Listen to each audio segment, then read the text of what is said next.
Welcome into McCready and Siskey, powered by Rain Total Body Fuel. I'm Neal McCready. That is Tyler Siskey here, episode 101 here on this Thursday, August the 31st. Welcome into the show. Appreciate you being here. Tyler, how are you? You already know, because you know what today is, Neal? I think I know, but I'm going to let you tell the people. It is a Make It Rain Thursday. Rolling hard today with the Red Dragon Inferno. This gets me 100% ready to go right for tonight. All right. And we got balls flying tonight. That's not ever going to make a GIF, ever. I just set myself up. You Woo! did. That one won't come back to bite me. Did it again. First of all, a note, I know for the people that are listening on the podcast, Spotify, Apple, I know there's a sound in the system. I am trying to figure out what it is. I've tried so many things. We're eventually going to figure it out. It is something deep in the system that I can't find. I'm looking for it. I've got people helping me look for it so far. I've got a couple of experts that have helped me look for it, and we just simply haven't been able to find it. I know it's there. It's our pet bird.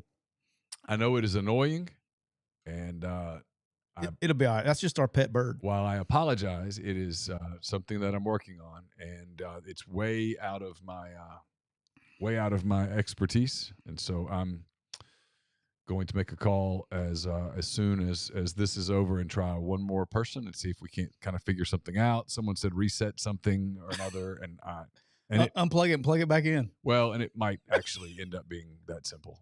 Just turn it off, reset it, turn it back on, see what happens. But I was a little afraid to do that before we got rolling today because this is pretty heavy podcast day and I had a lot going on. So anyway, we're brought to you by Rain Total Body Fuel. 300 milligrams natural caffeine, BCAAs, electrolytes, zero sugar. It's got what you need to push the limits and achieve your goals. So check them out on Instagram at Rain Body Fuel to learn more. Dude, I'm fired up, man. We have footballs flying in the air tonight. And then we got my man Kane Wommack's going to join us here in just a few minutes. And very kind to give his time. I guess the hay is in the barn. They're probably done practicing. I think they practice in the mornings. Yeah, they're a morning team. So the hay is in the barn, and it's, they'll get on a bus tomorrow, head to New Orleans. So look forward to talking to him about that. Is it hard for a coach to just let the hay be in the barn? No, Thursday, dude. Wednesday, Thursday. You're ready. I mean, it's time to go. I mean, a little bit different in high school. When I was a high school coach, I stayed anxious the whole time because I didn't know what, kids don't really focus on just football. You don't know where their head's at. But college, I mean, when Thursday comes, I'm ready to go home. I mean, that is one cool thing about being a morning practice team. And I think I've talked to Kane about this before. They do meetings and things like that with his coordinators and stuff on Thursday. But when I was at South, we did not have an indoor, so we had to practice at 6 a.m. because of weather issues, because it rained every afternoon in Mobile. But dude, when practice was over with on Thursday morning at 9 o'clock, because we practiced at 6 a.m., dude, you're out. We'll see you guys on the plane. I mean, you're gone, so you get almost a whole day off. Yeah. Now, the week leading up to that sucked. And then most everybody leaves after practice on Thursdays. That's kind of the mode. And as much as everybody thinks he's a grinder, which he is, Nick actually let us go home after practice on Wednesday and Thursday. So he gave us 2 days after practice that we could go home. Now, you were wore out. I was a vegetable when I came home Wednesday night. But he let us go home 2 days after practice. As opposed to going back into meetings and things like that. Yeah, usually everywhere else I've been, you stay. Wednesday's another late night.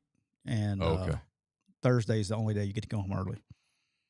Gotcha. So... yeah, so I get to go see my kids usually play on Thursday back in those days.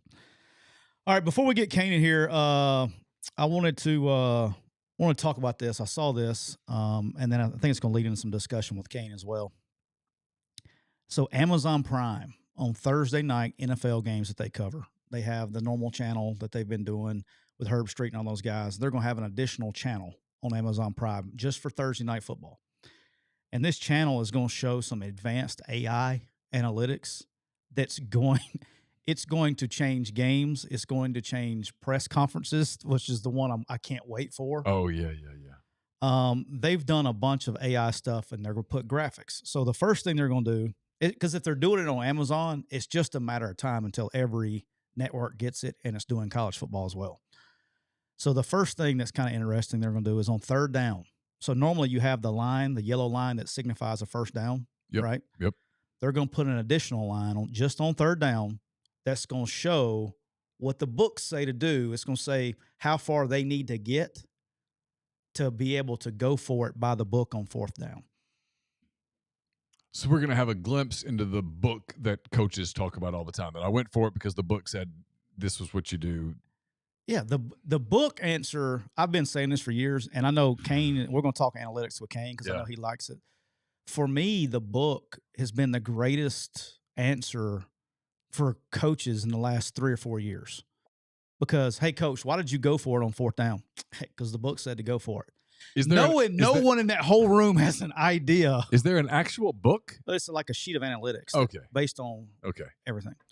Not like a Grisham. It changes too now. It doesn't stay the same. So this week it's different than next week, right? Gotcha. Okay.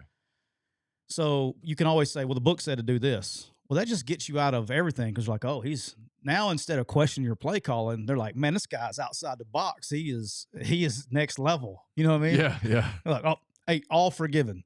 The book said so. But I will have analytics talks with Kane because I do have some questions for him because I am not by the book guy. He is. You're gut guy. I'm not gut guy. I'm common sense guy. Yeah, sure.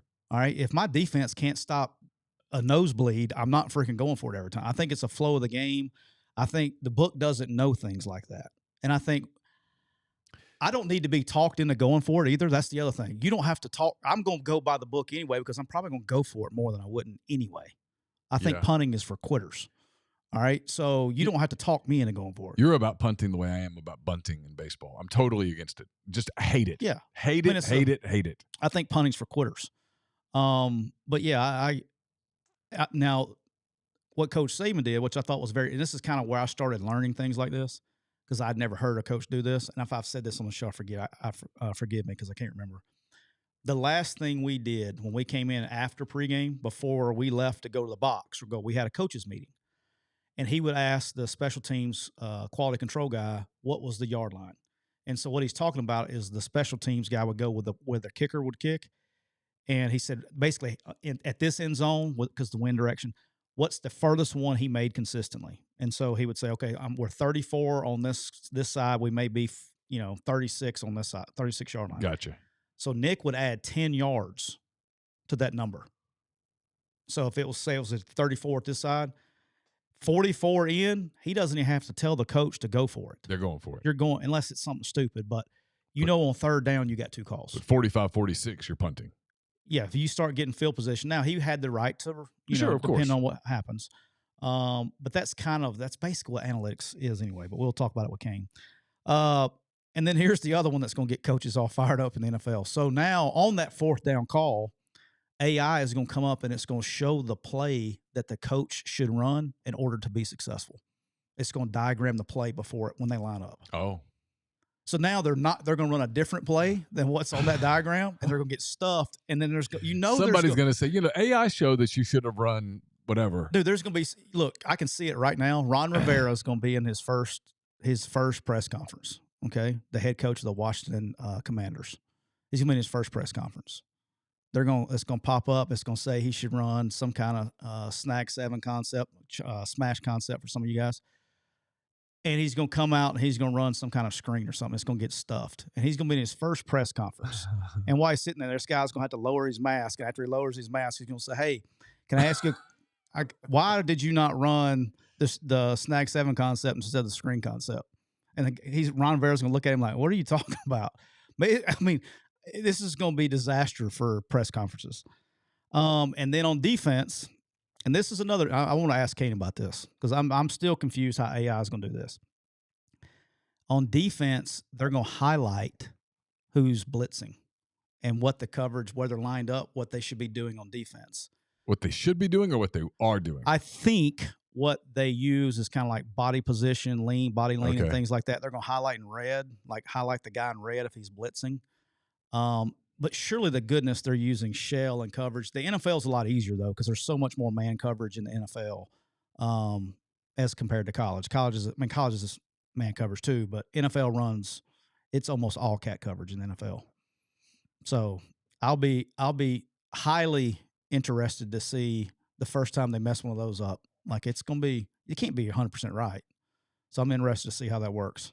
But as my man Clay Karcher says in the office today, he goes, dude, they just didn't come up with this idea and they're going to roll it out there. They've been testing this, so it must be pretty good. Yeah, I would think so. I think they don't want to be embarrassed of it. They're probably going to be proud of it. They're going to run it out there. If it works, it will change the way people watch the game. It will change the way people learn about the game, which is kind of the good thing. And all coaches will be dumbasses. Well, you're already in a deal where this is not fair, whatever, but life's not fair. When you win, everything's good, and when you lose, everything's bad. I mean, isn't it funny how I like when somebody asked me a question on your deal this week about gimmick plays and trick plays. And I was like, yeah, I mean, every team has them. I guarantee you, whether he runs them or not, Kane's probably got 4 or 5 that he's dialed up for this weekend. May not run them, very specific situations, all that stuff. But people only remember the ones that don't work. Nobody remembers the ones that work. You know what I mean? Well, they certainly remember the ones that don't work. That's the ones they don't remember. Yes. And it's like, it's kind of like recruiting, right? People only remember in recruiting, like as coaches, you only remember the ones you don't get. Yeah. You don't remember, you don't even claim the ones that you took, and you could have won a big battle on them, and they turned out to be a crappy player. You know, I don't remember. That's like a figment of your imagination, but you remember some kid that you were supposed to get that you didn't get. Or my favorite of all time was when I was at Ole Miss, and there'd be a kid from Mississippi that would go to Memphis and turn out to be a great player.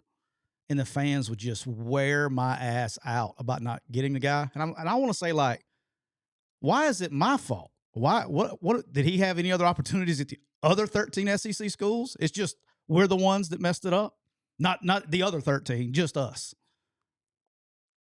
You know what I mean? He was an in-state kid. In-state kid. But it is what it is. Do you think it's going to be a problem in the press conferences? Do you think that's going to create problems? No, not really. I mean, there will be. Look, here's the thing. When you ask a question like that, you are away from being humiliated is the coach saying, tell me about that.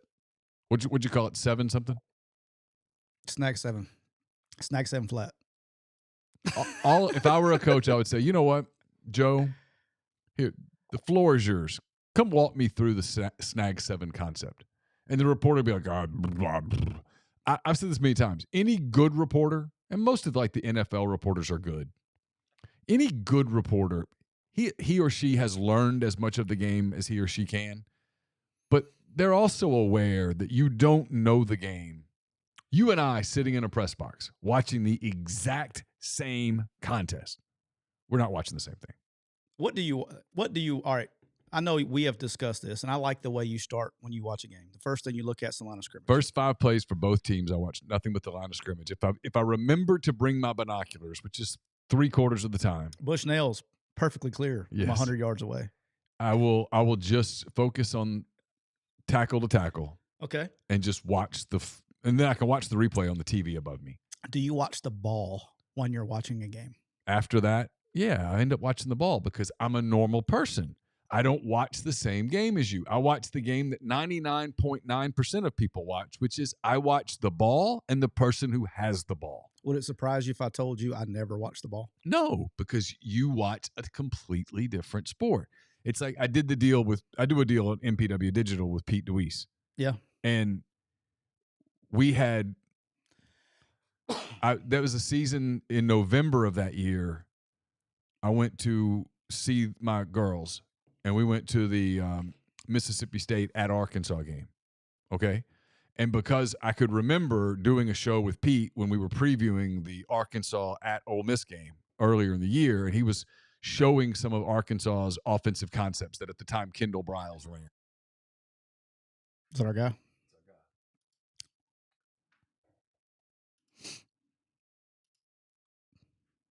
See if he's got his pregame shave going. There he is. There is the man. What's going on? The legend. So I'll finish the story. Kane Wommack, South Alabama coach, is with us. I'll finish the story for you real quick. So he had explained some play that Arkansas ran with a hot route. Hot route. On whatever, on inside the goal, inside the red zone. Yeah.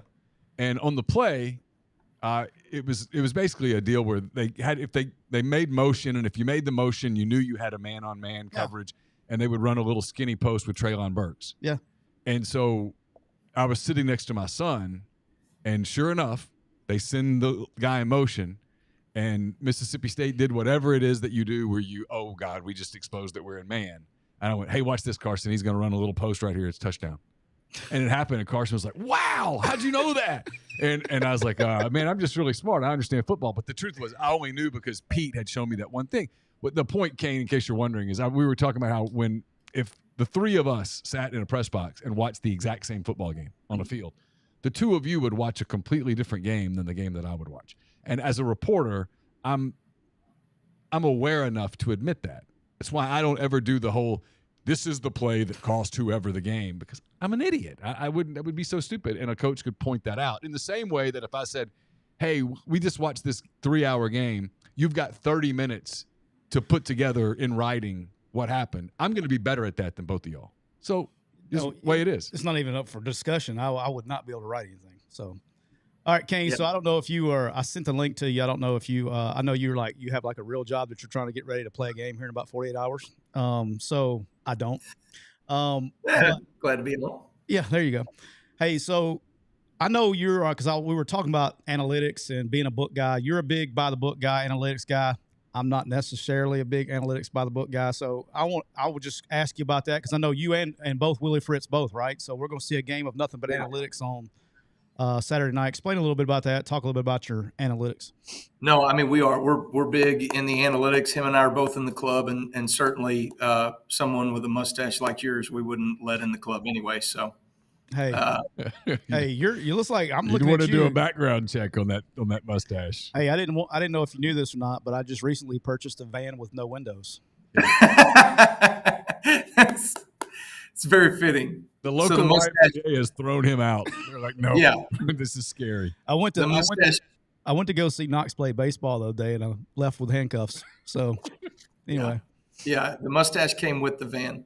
I'm not even going to address the little patch on the bottom there, like you're in a Nickelback band or something like that. Are you shitting me right now?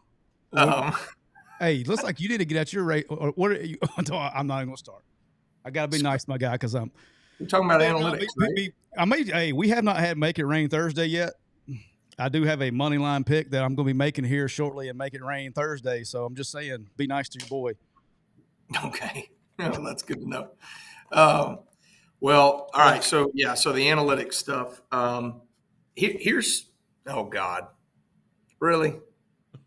I know this is first he tries to get you killed by a jaguar. By the way, we've done lots of research. It would be risky. You and the jaguar. Yeah. You texted. I think one of you texted the other day. It was like he can move like 35 yards a second. So I don't feel nearly as good about it as I did the other day. I saw where Melissa said, "This is great," and I was like, I don't know. Yeah, Melissa. I don't know. It's not looking good.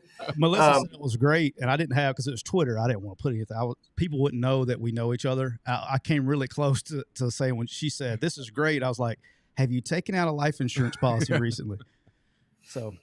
All right, so let's get back to analytics. We get off the rail too quick.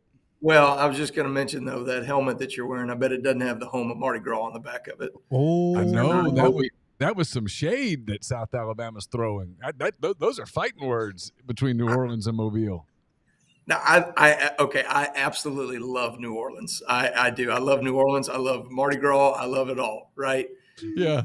I just happen to like putting facts about Mobile on our – on our equipment, you know. Yeah. Hey, do you know they have to be the fun fact of the week? Hey, also fun fact. We talked about this. I know me and Neal did when we did the show live down there. You have the best entrance to a home game of all time. The players, instead of doing like, a walk in front of the fans, they ride Mardi Gras floats through the fans. That's what they do in South Alabama. I think that's awesome. We ride floats. We throw beads and moon pies. Ramen noodles. Big hit. Everybody loves ramen noodles. They all want you see throw those out there too. That's a big hitter. That's a big hit. Yeah, All right, so back to analytics. Why before you got off on my porn stash? So talk about the talk about you and as far as your belief in the book. Yeah. Okay. I understand everybody feels differently about it, and there's opinions both ways. But the truth is, all right, the numbers, years of data, right? It's a 10-year rolling data that we use, okay, with championship analytics. All right. So the data is always going to be more accurate than a head coach's gut feeling. Okay. That's just the truth. Okay. Now, are there moments where the head coach knows better than the numbers about his team and how they're playing in that moment? 100%. Right. But if you go, the problem is if you go too far off, like let's just say analytics going for it on fourth down, right? The analytics will tell you, and the numbers are reflective of not how many times you get a fourth down, but how many times you attempt the fourth down. Does that make sense? Yep. So like, it's not about like how many times you get it. It's saying that attempting it gives you the best chance to win the football game. Of course, you've got to get it some, right? But the attempt itself is doing that. And so what I tell the players is like, look, like when we go for it on fourth down, backed up, 4th and 2 on our minus 38-yard line, right? I am banking on the numbers, but I'm really betting on you, right? I'm betting on the players. I'm expecting them to go execute and do their job. I'm expecting them to be comfortable operating in an uncomfortable situation. So we work the hell out of those things, all off season. And then occasionally, right, when we don't get a stop, I'm a defensive coordinator background, right? Like I expect the defense to go out there and stop their ass, like there has to come a point, and we're obviously, we're a great red zone defense. We were number 1 in the country on red zone defense at Indiana. Last year, we were top 15 in the country, I think, in red zone defense here. So we feel like we have a model that supports utilizing the analytics. But at the end of the day, I think it's important to understand, like, we're betting on the players. We believe in them to go execute and do their job in those moments. See, I think I would need the book. I'm being dead serious. I'm aggressive by nature. I would need the book to tell me, hey, you need to dial you back. You need to punt right here. Now, if it was 4th and 2 from the minus 38, you probably wouldn't have to tell me. But I was going to ask you seriously. Oh, I got something real quick on this because this is interesting to me. I just thought of it, which doesn't mean anything. So the running clock, where you might end up having fewer plays, fewer possessions just because of the clock running than you are used to. Has that been factored into the equation with the book yet, or do you know? So here's the thing. They use 10 years of data, right, from the previous 10 seasons. We don't really have any points on that yet, Now, what they will say is expected number of plays based off of your history and that team's history. Are those things going to change a little bit? Yeah, they are. And so we're all going to have to kind of adjust. But talking to them, I don't know if we've really like gotten into that much. They may have gotten to a point to where they're like, hey, we're factoring in a couple less plays a game just as a guess, but the sample is so small right now. Yeah. Yeah. You don't really know yet, So, of course, there's going to be less plays in the game. And honestly, that's probably going to make the analytics only more aggressive, So how many times, while we're talking about the book, this will be some last serious question I'll probably ask you, but how many times in a game do you feel like you go against the book on average? I'd say out of 3 games, I'm going to go against the book once, twice, maybe. Yeah. It's based on flow of the game. Yeah. More often than not, it's when we go for it on fourth down, based off of like, I don't feel like our defense is in a position to go stop them in that moment, or I don't feel good, or Major doesn't feel good about the fourth down call. Like, hey, this is a run situation. We hadn't been running the football effectively enough. And so I'll kind of go against the numbers there. Or it may be a scenario where like, we want to utilize our timeouts to be able to get the ball back one more time, offensively, but it could cost us on defense. Occasionally, right, I may go like, you know what, let's not use our timeouts here. Let's let the clock run or whatever, So occasionally that will happen. All right, so we kind of Neal actually alluded to it right there, and that was one of the questions I want to ask you. So the new clock rule, you for it? You against it? Indifferent? And do you think it's going to change the way you manage the game as a head coach? I think here's what I think, and this was already the case, and it's only going to become more the case. All right, let's say it's the fourth quarter, 9 minutes 30 seconds left in the fourth quarter. Right, you're down by 7 points. In your mind, you're like, we got all the time in the world. Right? There's 9.5 minutes left in this ball game. When in reality, the analytics will tell you may get 2 more opportunities. Maybe. Yeah. Maybe. Right? I mean, probably, depending on one may not be a full shot, but you'll get 2 shots at it. Exactly. Right. And so in that understanding, hey man, as this game goes, you're just going to get to the fourth quarter a lot quicker. You know what I mean? Because of this running clock. Not a lot quicker, but enough for it to matter in 6-7 plays in a game, right? Yeah. And so when you're averaging, you're an offense that you're averaging 85, plays a game or something like that, right? Now all of a sudden you're now under 80. That's going to affect, right? It's just opportunities to go score. And so for us, right, we've got to be really mindful of at the end of the third quarter, beginning of the fourth quarter, clock is ticking, man, and you got to take advantage of every opportunity. And I think teams are not aggressive as they should be in those moments. It's like my man who was like a father to me in the business, but Larry Blakeney, who was the former head coach of Troy. When I asked him when I started coaching, you go in there, I was 20-something years old. I said, Coach, as I start this, do you have any advice? He goes, yeah. He goes, in big games, he goes, whenever you're coaching in a big game, he says, call the game extremely aggressive because it's just natural for teams to be tight. So he's always be aggressive in tight moments. That was his thing. All right. Is it easier to be aggressive when you have a veteran team like you do? Because you know the kids? I think so. I think they're more comfortable operating in a number of different situations and all that stuff. I mean, 100%. Experience is the little comfy blankie that a head coach carries around, or a coordinator, right? Just knowing that these guys know how to execute at a pretty high level. But I've told our team this before to pull out a different language on you. Fortis Fortuna aduvate, right, means fortune favors the bold, right? So in big games, big moments, right? Fortune favors. It's kind of like the you lost me with that. Scared money don't make money. There you go. Right. That's the new version, right? That's Did you have to read that when you said that, or do you have that memorized? I've got it memorized. There's no chance. Can you see me in front of a team trying to say that? I mean, I would like to. That would be amusing. But... See right here, this is what we call parlez-vous français.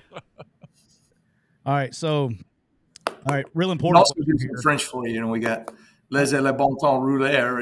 Right? That's let the good times roll. Yeah, he's got a sneaky good. Yeah, sneaky good. That's not the first time I've heard that accent. He usually may or may not have used that in certain other situations, but yeah, my winning rate for sure.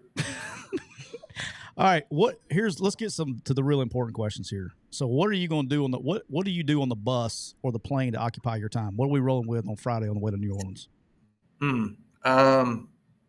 Movies, we're acting like we're working and watching film because you're done watching film. So what are you going to be doing? Like when I was a coordinator, I was boring, right? I would watch games in its sequence, and I would just make calls and all that stuff. I as a head coach, I watch games in continuous game time? Kickoff to offenses out on the field to punt to defenses now back up to punt return, all that stuff, and it helps me get a great feel for the game, but it takes longer. So sometimes on a bus, right, I'll download a couple and I'll just watch 2 more that I haven't gotten to watch, you know what I mean? And amazingly, not amazingly, it's just you the more film you watch, the more you actually understand about your opponent, right? And so I'll do some of that, and then I'll download a Netflix or something like that. I'm a big West Wing fan. I love the West Wing. I don't get necessarily into the politics one way or another. But I absolutely love Aaron Sorkin, and I think that's probably one of the best shows, if not the best show ever written. House of Cards. House of Cards. House of Cards for the first 4 seasons. Then at the end, I don't remember what happened. It goes bad at the end. But you're right. At the beginning, House of Cards is fantastic. All right, what's on the modern day? Because I knew the answer to this a couple years ago. What's on the modern day pregame playlist on the iPhone? What are we listening to coming in when we leave the hotel? We got the headphones in. What are we jamming to going to the stadium? Well, I'm not like a music before the game kind of guy. I got to tell this story one time. This was years ago, but I watched a head coach walk around with a headset on the field, like literally dancing and singing the song, and I mean hand motions and gestures, and I was like, I am never going to get caught being that guy. You know what I mean? Like it was unbelievable. I'm dying for a name now. Kane, who was that? No, I won't. Oh my God. Kill that name now. Yeah, that's where I'll tell you another time. Yeah. But we're both going to be texting who. Yeah. Who? Yeah, exactly. I think I know. So I don't get into that really, and I don't really even listen like on the bus or whatever. But if you're asking me I love Coldplay. I'm a big Coldplay fan. In fact, Matt and I are my assistant head coach, who you guys know. We went to Coldplay. Yeah, Matt Shadid, assistant head coach, director of athletic performance. Him and I went all out a year ago. We went to a Coldplay concert in Atlanta, like front row tickets, the whole thing. You know what I mean? And it was an absolute blast.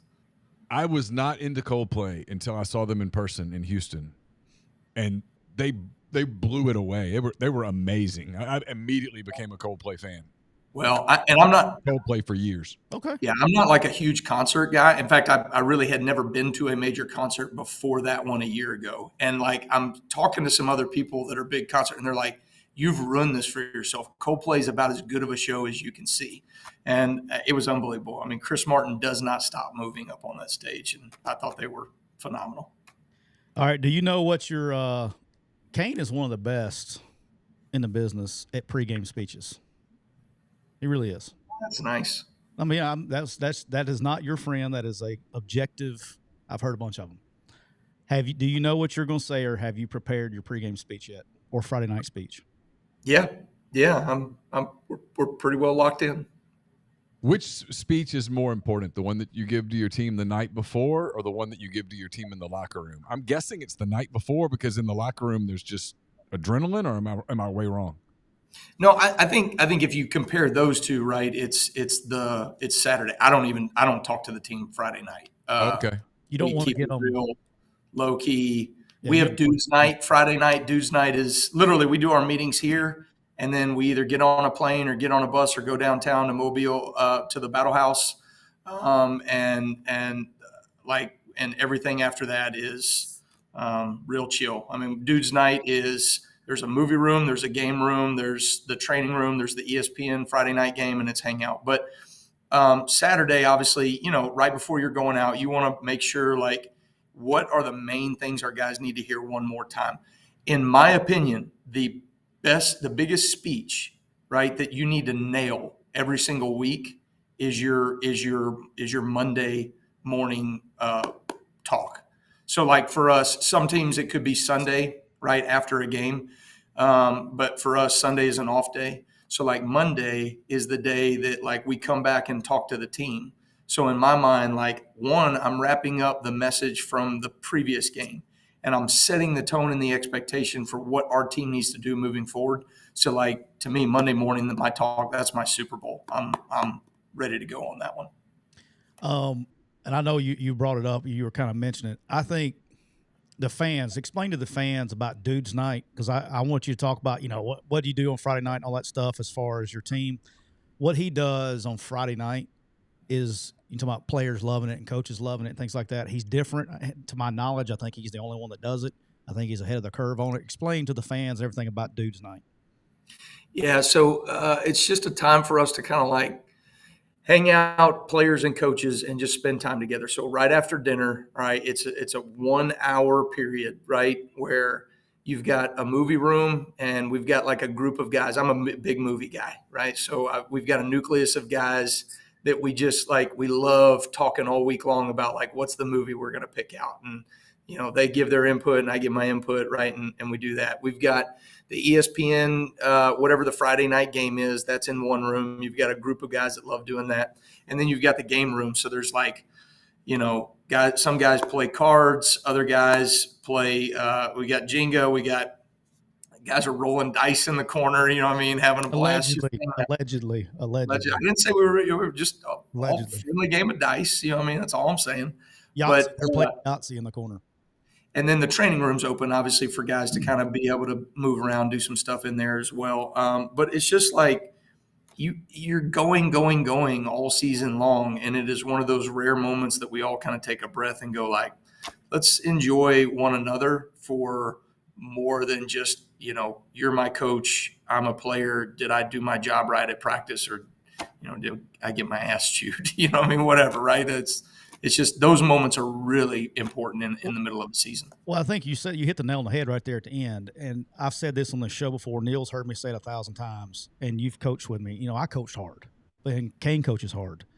I think you can coach hard, but to coach hard, the players have to know you care about them more than just a piece of the chessboard. Yeah, you can't just be you can't be just a player. You can't be just a player. You can coach them hard as long as they know that you love them, you care for them, and you're in their best interest. And the stuff he's doing with Dudes Night, I think is one of the most – until he came up with it, I'd never heard of it. And I think it's one of the most ingenious things to do, because when you get to the hotel the night before the game, there's always this dead time. And I say dead time. You're watching a movie, you're kind of checked out. You want to keep them chill a little bit, from anxiety. But to be able to use that time window when you don't have that kind of time, and to be able to be together, there's no distractions and just there's no cameras. I think that's really cool. When you get to this point in the week, Kane, are you anxious, or are you at peace, or does it vary? I mean, how do you, there's not a whole lot you can change between now and Saturday to win the game or not win the game. Are you kind of calm about that, or is it just, can you not sleep, that kind of thing? I have, thank God, I have never had an issue sleeping, and I hope I never do. But I sleep well. I'm not a naturally like anxious person. If I err on one side, it's overconfidence. But I think for us. And for me personally, the more we prepare, the more confident I feel. So as we get closer to game day, I gain more and more confidence. There's always like Sunday and Monday, right? Question marks you have, concerns you have, and can I get these things fixed in that amount of time? You know what I mean? But as we get closer to game day, I feel good. And then I think this was, there's something about, man, when we step on the field in game day, I just feel very locked in those moments. You know what I mean? Like I think it made me a good coordinator, you know what I mean? Because the moment never overwhelmed, right? I just saw it for what it was and could focus on the task at hand, right? Keep the main thing the main thing. We tell the players that all the time. And it's fun, right? It's what you prepare for. You prepare for the game. I mean, that's what nobody would go through a year of training and all the practices and all that crap if you weren't going to get to play games. Right. Right. No, it is. It's absolutely fun. It's a blast, unless you're getting your ass kicked, and then it's not. All right. I'm going to get you out of here. I got one serious question to ask you, and then we'll be done. Yeah. Give us a little bit insight into Saturday, your keys to the game, what you think is important for your team Saturday going on the road. National TV, by the way, 7 o'clock, big stage, ESPN. You'll be on TV number 1. 7 or 6? 7 o'clock, right? 7 o'clock. Yep. Okay, good. Yeah. I was hoping when I say that would have been bad if I said 7 o'clock, right? And he was like, no, he knows. No, yeah. 7 o'clock. Yeah. What time we kick this thing off? I have had a head coach ask that before. All right. Keys to the game. What do you think going into this game? Serious questions as you take on the 22 ranked Tulane Green Wave. Yeah. I mean, I think any head coach would tell you at the beginning of the season, right? Execution and consistency is the hardest thing and the biggest challenge and the thing you're looking for most in your team, right? Just not shooting yourself in the foot, letting the other team make more mistakes, and you execute into consistency. But I think in this game in particular, where you have two really experienced teams and a lot of veterans that are coming back and two really great quarterbacks, to me, playmakers are going to show out. So guys that know how to make plays, it's not going to be enough just to do your job. It's going to be the guys that anticipate, recognize, and go make plays in all three phases that I think will ultimately end up winning the game. Let's go. I'm ready to go. Me too. You can get down to New Orleans. Hey, Kane, look, if you suit me up and I crank out an Inferno Red Dragon, I would be 100% for one play. For one play, I would knock somebody's ass out, and I would get targeting, and then they would go send me. I go back to the bench and start drinking beer. I totally agree. You remember in the movie like Little Giants where they put the little thing, the medicine in their mouth, and they were like growling and all that kind of stuff, like foaming at the mouth and all that? That's what your mustache would do to your opponent. You know what I mean? It's such an intimidating mustache and whatever that is below your teeth. I would need no mouthpiece. Just line up and start. Yeah, I think you line up and you start, you know what I mean? Like just whisking it, you know what I mean? Towards them. Whisking it. That's what it's called. I've seen you somewhere. You were on a show that I watched recently on my phone. To catch a predator. Yeah. Hey, didn't you start that show with Chris Hansen on NBC? When'd you get out? Oh, dude, you're too much. Hey, all kidding aside, love you to death. You know that. Wish you nothing but luck, the best. We'll be watching at the house. You got TV One Saturday night. I'm excited. National TV, big stage. I'm excited. Real quick, I do have to say this, and I got to get you out of here. All right, so I'm having a problem. All right, so now no, Tyler, you're having. I'm having many problems. Yeah. All right, so now Kane's at South, getting a lot more media attention. The program's blowing up, and we got people throwing up the J's the wrong way. Okay, can we have a lesson on how to properly throw up a J? Everybody naturally wants to throw up their right hand. Well, the only problem with that is it's now an L if you do that. It's left hand. Yeah. Okay. Well, there's options, right? But yeah. So with your left hand, you got to do it with your left hand, and then you curl it. This is gonna be hard to do on the camera, right? Let's see your curl. Well, I don't know. I've got a broken thumb. I broke my thumb. I can't really do that. So there's the J. But if you go with your right hand, you have to turn it opposite. So you turn it opposite to also show a J. So I've never a lot of times I'm in pictures, I use my right hand. Do you really?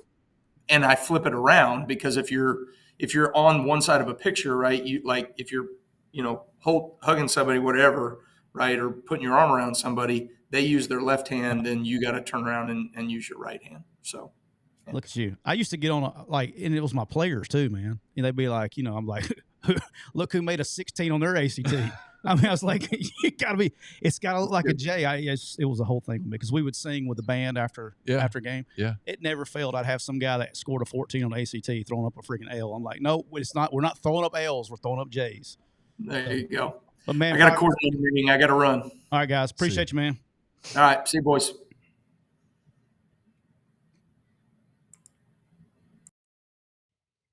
My man. Yeah, he's got coordinator meetings. He's confident.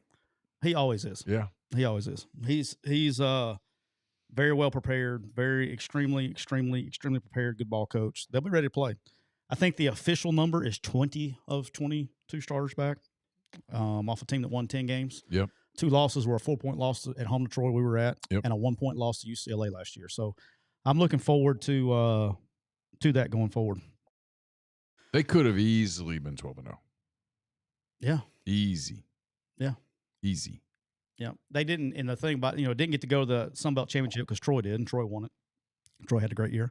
But I'm excited, man. I think it's gonna be a big year for them. All right, Neal. The time has come. Okay. Are you ready? I'm ready. It's time for Make It Rain Thursday. And it counts now, boss. Yeah. Yep. We're on it. Okay. We'll discuss punishments at the end. Are you going to do them, or do you know? We should do it now. All right, here we go. Should tell people we've decided. what has come across, what we decided we got the most votes for. We're going to do a two-parter here. All right? Right. So if you lose, there's one thing. Yep. If I lose, there's one thing. Correct.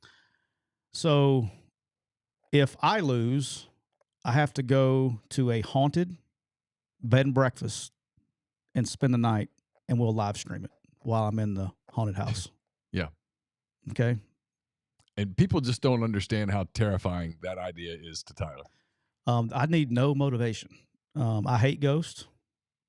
I hate, like, not even hate. I'm terrified. I had a problem the other night. I had the light come on. I got issues with it. Okay? I really do. Okay? I mean, everybody has their issues.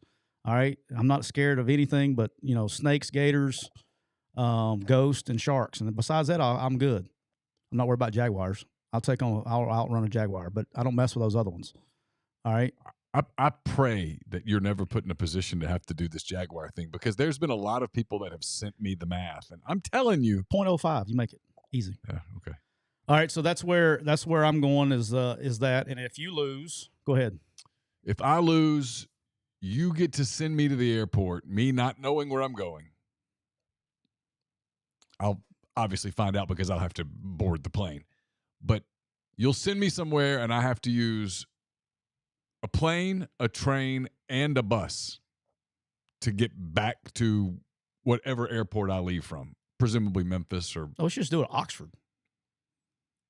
Can you take a train to Oxford? I don't know. I don't think so. Train goes to Memphis. It goes to Clarksdale. We'll do it like there's a radius or something if there's a claim. Yeah, we'll figure it out. We'll figure that part out. But you got to use all three. Wherever you leave from, to get back there, you'll have to do those three modes of transportation. And just so everybody knows, the reason we're doing separate is because ghosts don't scare you. I live in a house with what I think is probably you got a haunted. I shouldn't say that out loud, because if I say that out loud, dude, I'm telling you, if you manifest some shit in here, this will be the last show we taping this thing. We'll be out in the front yard. All right. And then two is with the plane, train, bus thing. It's not a good time for quick U time to be gone for that long. I got things I got to do during that time. Yeah. For my work, my real job. Yeah. All right. Which will be fun. Hey, can I ask you a question? If you lose, can we dress you up in a Where's Waldo outfit to do it? Like the shirt and everything? What is that? I don't even know what that is. It's like the white and red striped shirt with a toboggan. Yeah, I'll play along with Where's Waldo on the flight. Yeah, we'll do Where's Waldo. That would be hilarious. All right. It is time for Make It Rain Thursday. So would you like to start, or would you like me to start? How are we gonna do this? We'll go back and forth. You can start. All right. Because you know my money line picks. You're not picking it, so we're good. Yeah. All right. So actually, you know what? I'll start so that people don't think that I'm copying you. Okay. Because I've been accused of that already. Have you? Yeah. I'll start right here. So we just got through talking to Kane. Even before I talked to Kane, I felt this way, but after talking to him, I feel even better about it. I think Tulane's overrated this year. Okay, I do. I think they had a great season last year. Yeah, not taking anything away from them. I know people that have coached there who rave about Willie Fritz. I'm sure he is. People. I'm sure he's fantastic. Yep. Will Hall, Jeff Conway. I know people who've been on that staff. They rave about him, but they lost a lot off that team. They do return Michael Pratt, and he's very good. He's a ball player. But I love South Alabama here. Give me the Jags plus 6.5 against Tulane. Okay. On the road. Neal, my first pick, you may have heard, it's 7 o'clock tonight. The Florida Gators. I've heard. They got a game. Are playing the Utah Utes. The Utah Jazz. I mean, Utes. Not the Jazz. Wrong sport. Utes. Florida has dropped to a 4.5-point dog. Mm-hmm. I don't think Cam Rising is playing. Dude, I hope he does play. You know what I hope he does play. Y'all have similar mustaches. Yeah, I hope he does play. All right, because everybody's like, oh, okay. Why is everybody assuming this guy, like, they're going to change their bet? The guy hasn't practiced. You don't go just show up like, hey, I know you hadn't thrown a ball in 8 months. Go out there and go play a football game. He's 8 months removed from an ACL injury. Yeah. Stupid. Yeah. They're not going to happen. Doesn't matter. I am taking the Florida Gators plus 4.5 tonight against the Utah Utes. I'd take them straight up. If my money line wasn't different, I got a lot of underdogs that I like. But I'm starting off tonight, Florida plus 4.5 on the road. And I have made wagers, I'll explain all my real money wagers at the end, but this is one of my real money wagers. I'm taking in Florida plus 4.5 tonight against the Utah Utes. All right. My second game, team I'm pretty high on. Saw them beat Ole Miss in the bowl game, and they've got a lot back. You read about Texas Tech. A lot of hype. It's not even just hype. I liked that coach. He is last year, Sharp. He's got a lot of guys back. And this year they're playing with confidence from the very get-go. They go to Wyoming. They're giving 14 points. I don't think it's anywhere near enough. I love the Red Raiders minus 14 against the Cowboys of Wyoming. Okay. Neal, my second game will take place Saturday morning. The Tennessee Volunteers are hosting the Virginia Cavaliers. Yep. A Virginia team that was like 3-7, whatever it was last year. Yep. They had some games canceled at the end, 3-8, whatever it was. Tennessee is favored by 27.5 points, which means some numbnuts across the country bet this down from 28 to 27.5. I have Tennessee beating the dog piss out of Virginia. I don't think this game is even particularly even in the remote vicinity. They're favored by 27.5. And for the second time in the year 2023, Neal, guess what? It's not enough. Tennessee rolls big. Tennessee minus 27.5 at home against Virginia. I agree with you. All right. I'm going a little Big 10, Big 12 action here. A team that I don't think we're talking about enough in the preseason. Okay. We talk Big 10 and we talk Michigan. Understandable. Very good. I've heard. We talk Ohio State. They've earned it. We have. I get it.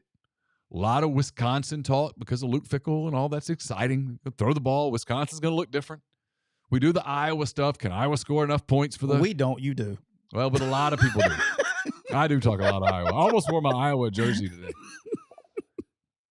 The team we don't talk about, and I'm not really sure why, is Penn State. Okay. Penn State gets West Virginia at home on Saturday.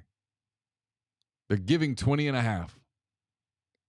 They could give a lot more. Ooh. Penn State rolls over the Mountaineers. Penn State minus 20.5. Wow, that's strong. Believe they got that much belief in Penn State, huh? And I think West Virginia's going to suck. Okay. All right. I'm writing that one down. That one will come back to bite you. All right. Follow that up on Saturday. Neal, my third pick. You just mentioned this team. Mm-hmm. The fighting Luke Fickles. Yeah. Along with the fighting Phil Longos and Jack McNails. Yeah. Are at Camp Randall. I do like Jack McNeil a lot. Good dude. He's a stud. Good dude. Still to this day, the funniest podcast guest I've ever had. It's the best. I've never laughed so hard in my life. So are we going to Wisconsin, Iowa, by the way?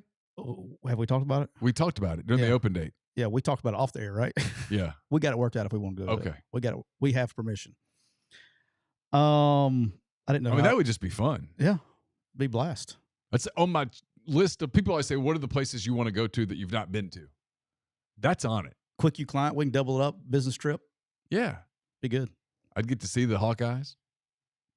100%. And I've always wanted to go to that game, the jump around thing. No. You can't wear your Hawkeye stuff. No. I know that. You get hurt. I know. Yeah.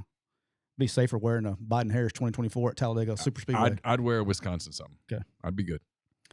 They're hosting Wisconsin. My Fighting Phil Longos are hosting the Buffalo Fighting Bulls. Because I was not a client, No. right? Okay. Buffalo is underdogs by 28 points, Neal. Okay. Wisconsin's favored by 28.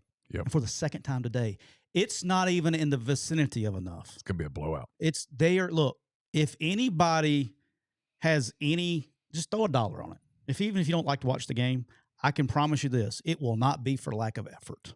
They are going to try to score 1,000 points. They've been lining up in 22 personnel, handing the ball off, running power, and bumping their head against a concrete wall for the last 40 years. Phil Longo is going to throw the ball 875,000 times deep, maybe more than that. They are going to try to score 1,000 points. My man Luke Fickell and my man Colin Hitchler are going to do everything they can to shut it out. I think this is going to be a massive blowout. I don't think it'll be particularly close. All right. I'm taking Wisconsin minus 28. I like that pick. All right. I'm going to roll with this because I kind of like it. I almost thought about this for my money line pick. Boise State goes to Washington. Boise State's getting 14. Now, look, Washington's good. I'm going to be nice to you on the first day. I think it's 14.5, but I'll check it. Okay. Penix is a good player. Had a great season. There's a lot of talk about Boise. If it's not our guy Kane, there's a lot of talk about Boise being the best group of 5 team out there. Give me in an early season game, give me Boise plus the line against Washington. So let's see what they're at. It was at 14.5 the last time I saw it. Let me see if it moved. It is at 14. All right. Boise plus 14 at Washington. I like that. I think I do. I think it'll be you'll cover that one by I think it'll be a 10-point game. Okay. But they could pull that one off, I think. It's tough to play there though. Yeah. It's a tough trip. Tough trip. I better say that because I got hammered because of the way they clipped the thing because everybody thinks that all the TikTokers thought that I was talking about how rowdy Missouri and how rowdy Arkansas was. They didn't understand I was talking about the trip. No. But, no. You know, I've been teased by that all day, every day in my office since I said that. They laugh at me. Well, here's the other thing about Missouri is it's just doesn't feel when you're there. It doesn't feel like some of the SEC stadiums. It's just everything. And then Arkansas it's better now, but it used to be. It's like going and playing in Monroe. Yeah, and Arkansas, you land good ways away from the stadium. You stay in Rogers. There's the big long trip. You get car sick going from the airport to the hotel because they're in those buses trying to go 50 miles an hour around all the around line. The thing. Yep, and then you go down, and then a lot of times it's kind of rainy. Most times, and you can just get popped there. Yep. All right, Neal. My 4th pick. I'm going Saturday evening. The North Carolina Tar Heels are 2.5-point favorites against the South Carolina Gamecocks. Games in Charlotte. Bank of America Stadium. Yep. And Neal, guess what? It's too much. I'm taking the South Carolina Gamecocks plus 2.5. My concern here is with I don't know. I haven't looked. What is the signal? It's like this. Carolina my brother-in-law is going to be mad at me. I do not know South Carolina signal. But how can I pick against a team that put us in their hype video? You can't. I can't. They like us. They like us. And we like them. And I like them. I love North Carolina. I'm Team South Carolina this year. I'm for them. They're going to be nice to us also? Yeah. Here's the thing with North Carolina. The thing that is that a quick U client? North Carolina, yes. South Carolina? No. Okay. So I'm picking against my own quick U guys. But hey, you guys need quick U. Shane. Let's go. What are we doing? Let's go. What are we doing? But North Carolina's changing offensive systems. And then I don't know, did the receiver get deemed eligible or ineligible? Had they made a final decision yet? I don't know. Kid from Kent State. That's like their best receiver. Changing, Drake May's unbelievable. I just think South Carolina probably a little deeper. I like what South Carolina's doing. I like them plus 2.5 Saturday night. Okay. Speaking of 2.5-point lines, I've been all LSU all the time for months now. They play on Sunday night against Florida State. I'll have my work done. Cubs will be done. Got the grill fixed yesterday. Big Green Egg needed some work. So what happened to my dad? My dad was fixing a green egg when he fell through the deck. I'm going to try not to fall off something. But I got to go with my Tigers. I need to pull my football down. Oh.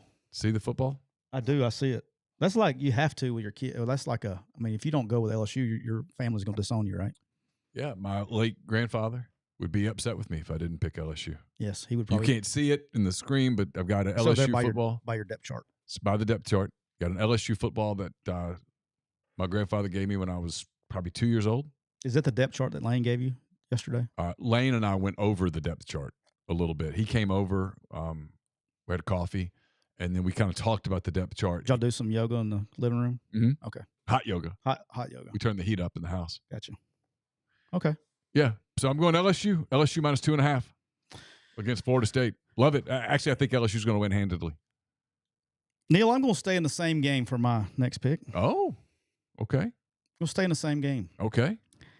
I didn't know if you knew this or not, but LSU's favored by 2.5 in this game. I was aware. You heard? I just talked about it momentarily ago. The Florida State Seminoles have who I think is the Heisman Trophy winner at quarterback. Jaden Daniels? Not the Florida State Seminoles. Caleb Williams transferred to Florida State? No. Jordan Dude, Travis. you've already bet against Drake May. Jordan Travis. It's 16-1, just in case you want to get a future. Jordan Travis. Florida State is getting 2.5 points. Yep. I'm taking the Florida State Seminoles plus 2.5 against LSU on Sunday night. Well, this is an old-fashioned showdown. So old-fashioned showdown. I mean, so one of us is even winning and one of us is losing. Now I'm more dialed in. Yeah. No, I think, starting running backs out at LSU, you got Mason Smith's out. And look, I think Jordan Travis and the pieces that he put around him, this is probably a game at the end of the year. I would probably go the other direction. I think at the beginning of the year, I don't know. I really like Florida State until they prove me wrong. I like Florida State on the points. So I'm going to take them plus 2.5. And if they do lose, at least I got 2 points to play with. Yeah. In all seriousness, should be a hell of a game. I'm locked in. Should be a lot of fun. That'd be my favorite game this week. Laura's like, she found some recipe. For Aperol margaritas. And What the hell is that? You never had Aperol? No. Really? Margaritas, I put tequila in it. Yeah, well, this is tequila in it also, but you just add Aperol. What the hell is Aperol? Aperol's like a liqueur, kind of orange bitter. Excellent. Yeah, you got me on that one. And you put a Prosecco float on the top. I mean, she was like telling me about it, like, sign me up. Yeah, you got me on that one. All right, Neal. It's money line time. You know what time it is? Money line time. We need a sponsor for the money line too. Money line time. If anybody wants to sponsor this segment, it'd be an easy segment to sponsor. Well, especially one of those like cash, quick cash. Yeah. What do they call them? Yeah. Money line time Yeah. with Cash Saver. Yeah. Need cash now. Yeah. All right. Actually, I like this one a lot. North Texas. Quickie client. They get a home game to open the season against the Cal Bears. They do. The Cal Bears, one half of the pack. They're 1/4. 1/2. Because it's just them and They got pack that's 4, true. right? That's right. Yeah. Stanford's still hanging in there. 1/4 of the pack for North Texas is beating Cal. It's plus 215 is the last I saw. I'm going to help you out because I love you so much. Yep. It's plus 225 now. Plus 225. So you get you an extra 0.15 units. Give me North Texas money line plus 225 over the Bears of Cal. And so make sure we know all the new people that are listening, how we do our competition here is every game against the spread, we pick 5. That's 1 unit. Okay. And then if your money line wins, you get plus 2.25 units. That's how we do our score for the year. So we pick one underdog to win outright every week. All right, Neal, on that pick, real quick, you're talking about the Cal North Texas game. Eric Morris is now the new head coach at North Texas. Mm-hmm. Dude, I think they're going to be good. I told you when I heard your pick, I love the pick. I've already bet on it. Okay, it's in my pool. I've already bet on it. You made me prove that I was going to do it. I wrote it down. I thought I was being sneaky there. I wasn't, but I've already bet on it personally. Okay, that is a game I've bet on. I think North Texas rolls at home. Cal's been practicing out there in Berkeley. They're going to Denton to play outside. Humidity, first game of the year. I like Eric Morris's offense. I think they score a ton of points. I'm all in on North Texas on that one. For the people who like to pick games that you and I agree on, which last year we were really, really good on games we agreed on. For the record, I love Tennessee minus 27.5. Love it. I've got to chalk that one up as an L. I'm just kidding. Hurt. All right. And for your boys, money line. Yep. You picked them and you're with the points. I don't need the points. I'm taking my South Alabama Jags, throw them up, Jays to win outright at Tulane. I've been calling this game for months. South Alabama plus 190 at Tulane. I think they roll. I think this game, I was going to see what Kane, I'll have my takes on it. Kane's not going to say. I think this game is going to be really important up front on both sides. I think Tulane has a very experienced offensive line. That's something that was good for them last year. Kane's got a lot of experience, come back on a very good defense line. Something's got to give there. Okay, their O-line, D-line matchup, probably considered both sides are probably top 25 in the entire FBS on both sides of the ball. Yeah, that matchup is going to be key. But I'm taking a big step here. I think they have a better team, South Alabama, and I can't sit here and say they're going to be the Group of 6 representative in the playoff if I don't pick them to win a game when they're underdog. Well, that's kind of how I am with LSU. If I'm going to pick LSU to you got to roll, right? Win the SEC West, I might as well pick them to win the opener. All right. Real quick, we've talked about all of them. There's 2 games that we did not talk about that I have bet my personal money on. That's our pick for the competition. Okay. One, I put a unit on tonight. Nebraska's playing at Minnesota. Okay. The under is Minnesota's -7 and the total is 43. Nebraska's going to go slow. All right. I'm taking the under. Yep. The under is at 43. I took the under. You're expecting an Iowa game. I think it will be. Nebraska is going to huddle. That came out. Yeah. I did not know that. Yeah, no, he said he was asked style of play and he said deliberate. And then they are going to huddle every play. So now, just so people understand when these new clock rules, right? Well, it's not stopping, and they're going to go more of an NFL style, and that's why the NFL game goes so fast is they snap the ball with 1 or 2 seconds on the play clock every snap in the NFL, right? Yeah, there's so much pre-snap stuff in that. Yes, and I think that's what he's going to do at Nebraska. So I think it's going to be more clock run, and Minnesota's already a ball control team, so you're going to have 2 ball control teams going at each other. I think 43 is too many, so I'm taking the Nebraska-Minnesota under 43 tonight. Okay. All right. And then my last game. I did not put this in our picks because I know we're going to talk about the game anyway on Monday, especially after the fun social media experience we had this week with this game. The Colorado Buffaloes are going to Fort Worth, and they're going to take on TCU. Mm-hmm. TCU is favored by 20.5. Yep. And guess what, Neal? It's not anywhere close. It's not enough. I think TCU gets after them. I think this game is going to be won at the line of scrimmage. I do think Colorado has very good skill players, but so does everybody else. And so I want to see it. TCU's got skill players. Yeah, I want to see it.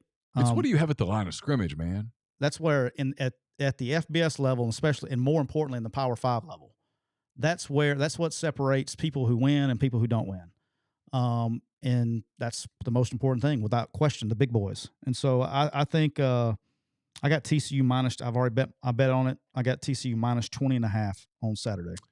It got mentioned in the thread. I want to give credit where it's due. I think it was it's Grind. I'll tell you a game that I don't hate. I don't hate the Hawaii money line against Stanford. Don't hate it at all. Yeah. So here's the deal, right? We were talking about Grind. We were talking about this morning. Me and a buddy of mine. Here's the thing that's interesting to me, and this is probably where I screwed it up last week with Vanderbilt. Here's the thing, and I think this is going to be a trend. The more years that we get into the portal with the current rules that we have, teams like Vanderbilt, Stanford, Northwestern, that already struggling, Cal is what I'm kind of dependent on. Yeah. Because they can't just go take anybody out of the portal because of their academic requirements to go to school there. And they're going to lose stuff out of the portal. And they're going to lose. They're going to lose good players. So, like, you take a Group of 5 school, right? Like, let's take South Alabama, since Kane was on here earlier. They can lose guys in the portal, but you know what they can do? They can replenish. Some. Right. But when you have at these big academic schools that it's almost impossible anyway to – like your Armies, your Navies, I know that's an academy, but these schools that have Vanderbilt, 4 out of every 5 guys that they try to bring in, can't bring them in. They get snagged. It was almost like, and you see it, they've changed a little bit of the rule, but do you remember the old SEC rule when it came to recruiting junior college players? It was very vaguely. So you had to have, there was a higher standard to be the SEC rules, not NCAA. Right. There was a higher standard for an SEC school to recruit a junior college player for many years. And so that's why you didn't see as many JUCO kids in the SEC. Yeah. It's because 9 out of the 10 guys don't even qualify to even recruit them. Right. You're eliminating 90% of the people. So the same thing, like if Duke is another one. Mm-hmm. You know, that's why it's amazing what he's doing. But those guys, if you see people go in the portal, they're going from Northwestern to Duke or from Duke to Stanford. You know, there's just a very small piece. And I think as years go by in this portal thing, I think you're going to see a diminishing roster. Speaking of bets, check out lanceslock.com. Baseball's in the home stretch. Preseason has started. Obviously, in the NFL, and college football is here. So if you need help handicapping games, lanceslock.com is the best value. Has consistently won for 9 straight documented years. Right now is the best price of the year. It's lanceslock.com. That's all I got, dude. All right, we will wrap it up there. It's been a fun week here on the show. Thanks to everybody for being with us in the stream. Thanks to the people listening. Gators is ESPN? ESPN. What is the Big Ten game? I think Fox, maybe. I think that's Fox, yeah. I'll look while you're talking. Okay. So we'll come back on Monday. We'll get you ready. We'll have a Labor Day edition of the show. We'll recap what's happened. We'll talk a little bit about the Clemson game and spend some time with you guys. ESPN and Fox, 7 o'clock. ESPN and Fox. Oh, real quick before we go. Yep. Big night also on another TV. I didn't have them wagered because there is a line. Georgia State Panthers, our guys, big friends of the show. They listen to the show every week. Yeah. Sean Elliott, head coach, Brian Landis, who was on our show. Yeah. They're going tonight. They'll be on the ESPN app. They're playing Rhode Island tonight. So wish those guys luck. It'll be the first time in a while that they haven't had to play somebody crazy in the first game. So excited about those guys. Good luck to Georgia State. Absolutely. They're our buddies. Forgot them. Yep. All right. So we'll talk to you guys on Monday. Have a great weekend. Be safe out there if you're traveling or whatnot, and have fun. And we'll talk to you again on Monday. Bye.